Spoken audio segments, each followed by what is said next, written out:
co-creating a new reality We together. thank you for this co-creation, which also gives us pleasure.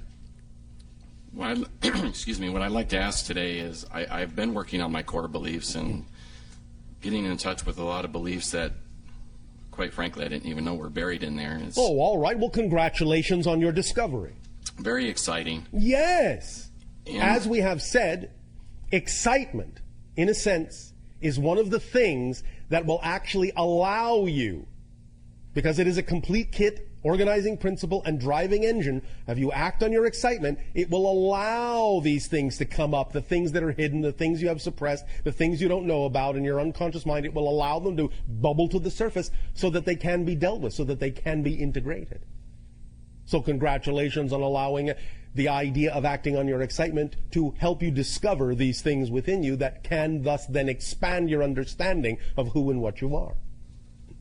Thank you. I find that it's been accelerating quite quickly, actually. And that's one of my questions, is my joy and my passion has been for quite some time is forming that third world, that third reality where we can interact freely together. Yes, yeah. And working on in my meditations, and lately when I do the meditation, I've been working with the Asasani Sirius Earth Triad connection. Yes. And I've been having some great results with it, but one of the things that I've been experiencing is I feel like I'm going up into the light, expanding, and then I start feeling very, very sick, have to come out of the meditation. Yes.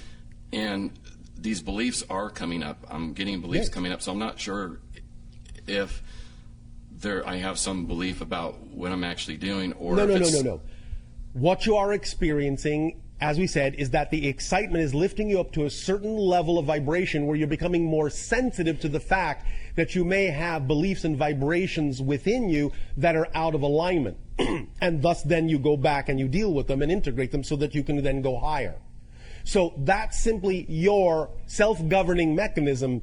As you become more heightened and more sensitive to those things, in a sense, they will feel more disorienting. They will feel more unlike you. They don't have to, but they can make you, in a sense, feel nauseous, because you recognize more clearly that they are really not part of the vibration of your preference. So you must then, when you discover that, when you have that experience, deal with them. But that's all that's happening, is you're becoming more and more sensitive to the beliefs and the vibrations that are corresponding to those beliefs.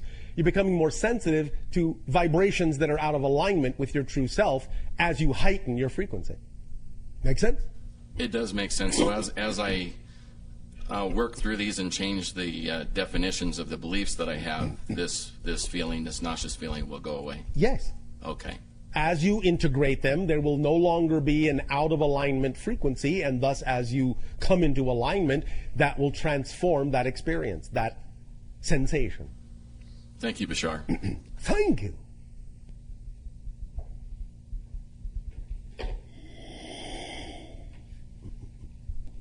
Hello, Bashar. And you good day. I'm very excited to be here. Oh, we are very excited that you are there. Thank you.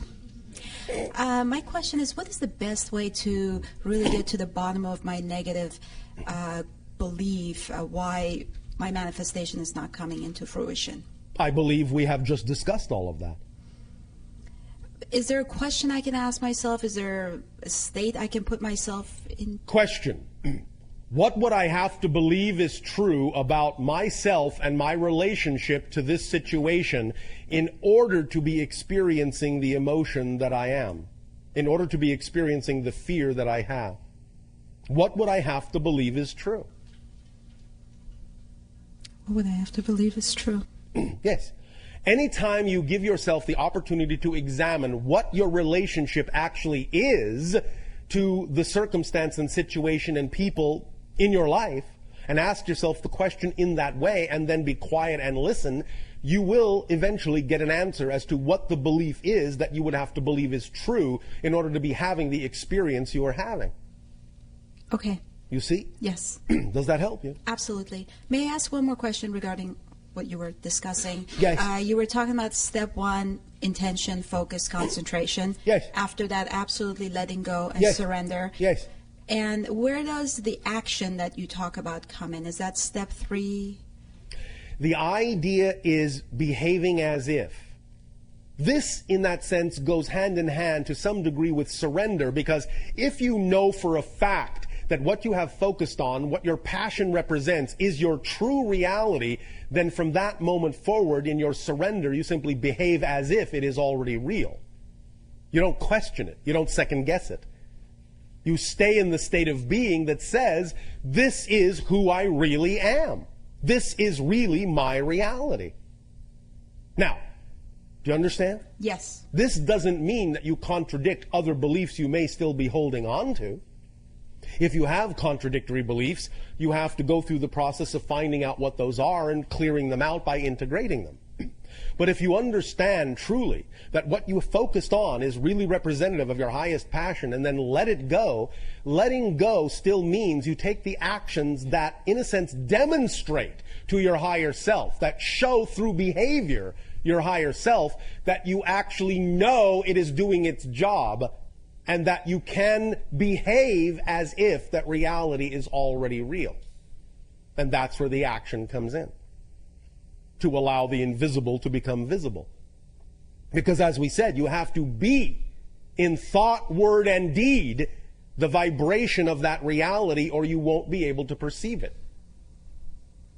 Got it. Make sense? Absolutely. Thank you. Thank you.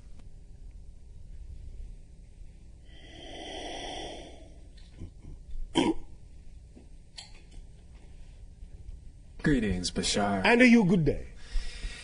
My question is, in this whole presentation, you've been referring to the negative and the positive belief, but particularly the negative, almost as a self-aware entity. In the sense that it has an intelligence, it has a bag of tricks, it has an intention, it has. Yes. So, what could you expand on that a little bit? It's your intelligence that it's using. In a sense, it's usurping your intelligence and framing it in a manner that makes it seem like an autonomous entity. That's the nature of its structure. It seems as if you are actually, in a sense, arguing with a true intelligence, when all it's doing is, in a sense, framing your own intelligence to reflect back to you in a particular way. So in a sense, you're arguing with yourself. I see. Does that answer the question? It does, and I'd like to continue. Yes. So the belief itself doesn't have, because, for example, in many mystical traditions, you'll hear about entities that feed on your psychic energy, right? Yes, So that's not, is that the same kind of idea? No. Okay. So it's not like the belief, you're saying that the belief itself wants you to believe in it, wants to, why does it? No.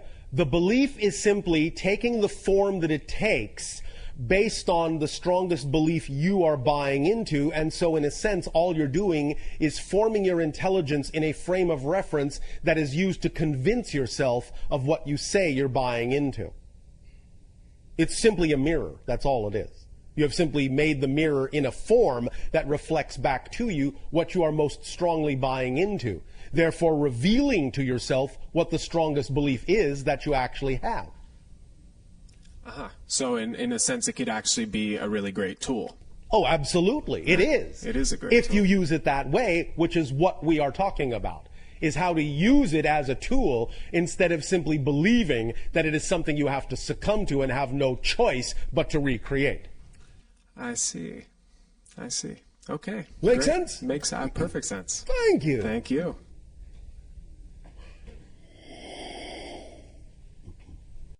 Hello, Bashar. And a you good day. How do I use this to, we talked about positive beliefs and negative beliefs. How Yes. about limiting core beliefs that are fundamentally neutral? For example, Name a neutral core belief. Gravity. Yes. It doesn't really make me feel positive or negative. It's just there that Yes. creates my experience. It's part of your collective agreement. Yes. And so, what are you asking? Can I alter that? It is possible, but you have to examine the degree of probability as to whether or not it's relevant in your life. But there is just example. For example, there's certain other limiting beliefs that I Yes, would love but to. the same criteria still goes. Anything is possible. It is even possible to change the idea of a core agreement with a collective consciousness. However, the criteria is it relevant to the theme you chose to explore? Is it probable within that theme? Most of those things are not. And many times people on your planet go looking to change certain things they actually don't need to change. And one of the reasons they go looking to change those things is because they've actually bought into a negative belief that says that if they don't change that thing, then they're not actually doing what it is they actually prefer to do. So you have to recognize that what may appear to be a neutral belief may not actually be a neutral belief. It may be a negative belief disguising itself as a neutral idea. For me, it was more about I have the abilities, certain abilities, but I Yes. cannot fully use them because Yes, of the. but limiting many of these belief. things will come naturally as you simply act on your highest joy, because your highest excitement is the highest vibration you can express in your physical reality. Therefore, the highest vibration you can express in your physical reality will allow whatever malleability, whatever flexibility, whatever changes need to happen to have the greatest probable potential of happening. So all you have to do is act to the best of your ability purely on your highest joy to gain the ability to do all the things that you are, in a sense, referring to. You don't necessarily always have to specifically target those things as if they are representative of a higher plane of spirituality in your attempt to do them. Does that make sense? Yes, definitely. Does that answer the question? Yes, thank you. Thank you. Many times, before we go on, many times, the way in which certain so-called spiritual tenets are taught on your planet actually have many negative beliefs attached to them. So the idea, for example, that moving away from the physical world is a more spiritual thing to do might work for some people, but that does not mean it's a generally true thing for everyone. And sometimes one of the most spiritual things you can do is really get a full handle on living your physical life to the fullest. This is why the Zen monks say that if you want true enlightenment, chop wood and carry water. If you do those acts purely in the moment, just those simple physical things done purely, living in the moment, without care, concern, without removing yourself from the present, will actually be acts of great spirituality. Never assume that physical reality is less spiritual than non-physical reality. It isn't. Doing it well is a spiritual act. Do continue. Hello. And to you, good day. Yes. Can I ask something? Speak up so that all may hear you. Louder. I'm Japanese. Yes. And I did the individual personal session about 15 years ago in Japan. Yes. Do you remember me? We understand your energy. What do you wish to ask? I'm just. Remember that you are not the same person. We are not the same person. This is a new reality. Memory is created in the present.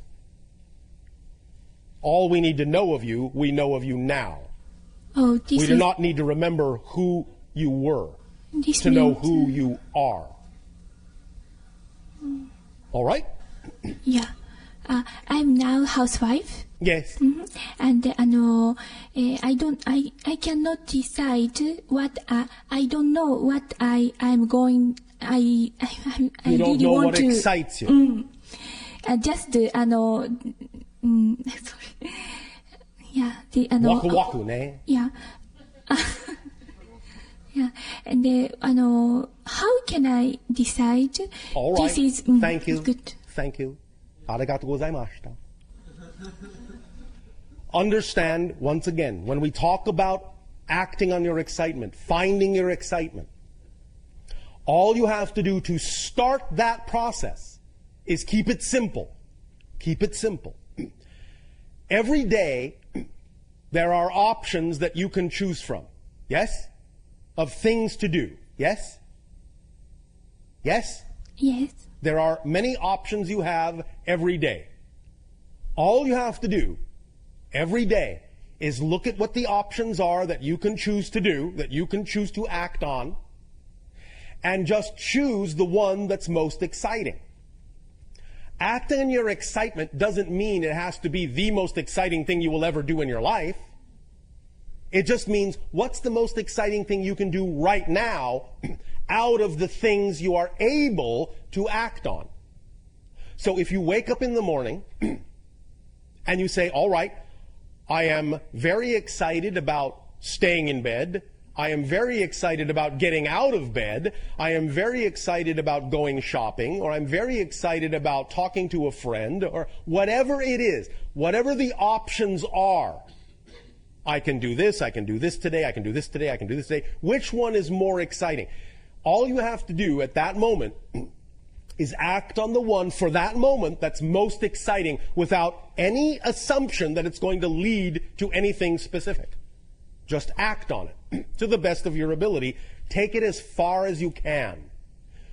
When you have taken it as far as you can, in that next moment, you will look and say, all right, what are the next options I have? Which one of those options is most exciting to me at this moment? When you decide which one is most exciting, act on that one. Do that as far as you can. That's all you have to do, step by step, little bit at a time, to allow your excitement to build and expand into bigger and bigger opportunities for bigger and bigger excitement. So that's one way you can do it. You can start small, just by picking whatever is immediately exciting. For example, you had many options available to you today of things you could do. You chose to come to this seminar, yes? Did you choose to come because it was exciting? Yes? Yes. Well, then, you see, you're already doing it. You're already choosing your excitement. It's as simple as that. It doesn't have to be a big project or a big career idea. It can simply be one choice that you make that is the most exciting choice you can make at that moment out of all the choices that are available. That's how you begin. わかりますか? はい、はい、わかります。Does that help you? Yes, but I cannot continue the very exciting things. Yes, you can. I just told you how. I just told you how. Listen again. All you have to do is simply choose whatever excites you at the moment and take it as far as you can. You don't have to expect that it will continue in that direction. When it does not continue, look around for the next thing that excites you and act on that. When that does not continue, look around for the next thing that excites you and act on that. Following the excitement is what's important, not the assumption that that thing must continue. That's a negative assumption. Do you understand? Yes. Does that help you? Yes. Thank you. Thank you very much. Because you already answered it, you read my mind as usual, and then perhaps you might want to give someone else an opportunity. Well, no. Oh, you do? Yes, I do. But I would like to share what it is with everybody anyway. Very brief, very brief. Thank you. I'm sure that you're aware of the two books, at least two of the books I have written, out of the teachings or information. Yes. The question I have is on the front part of it, the Webmaster Rally USA. Yes. Program that we are designed as a fun, very fast way of acquainting the majority of people in this country, perhaps other places, of the idea of human integrity and empowerment. Yes, self-empowerment. Yes. Self-empowerment.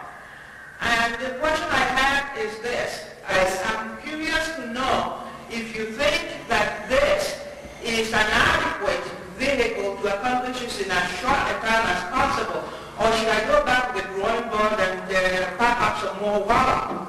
Is this idea, is this approach the one that excites you the most at this time that you are able to conceive of? Are you able to conceive of another approach that excites you more? Or is this the one that excites you the most of all the approaches you can conceive of right now? Yeah, in this particular area it is, but it's not the only thing that excites me. That worries me. What worries you? Yes. Oh, I'm not excited enough, so I guess I'll be worried. The idea is to understand that every single thing that excites you, if there are seemingly many different things that excite you equally, can then perhaps be lumped into one overall category that is the thing that excites you the most. And all the other things that are equal in excitement are simply different ways that you can manifest that one most exciting thing. Therefore, each and every one of those expressions will work for you if you use them when you want to use them. Perhaps you're simply giving yourself an opportunity to use different tools because maybe now and then one will work for a while, then perhaps you'll need to switch to another tool. But they all fall into the same category of the whole idea that excites you, which is to teach individuals that they are as powerful as they need to be to create any reality they desire without having to ever hurt anyone else or themselves in order to create it. You understand what I am saying? Yes, you're saying, do I understand that you're saying that I should act on all the others that excite me all at the same time, and they will all... When you are capable of acting on something and incapable of acting on anything else, act on the thing that excites you the most at any given moment. That will be the correct thing to do at that time, and it will all fall into the overall category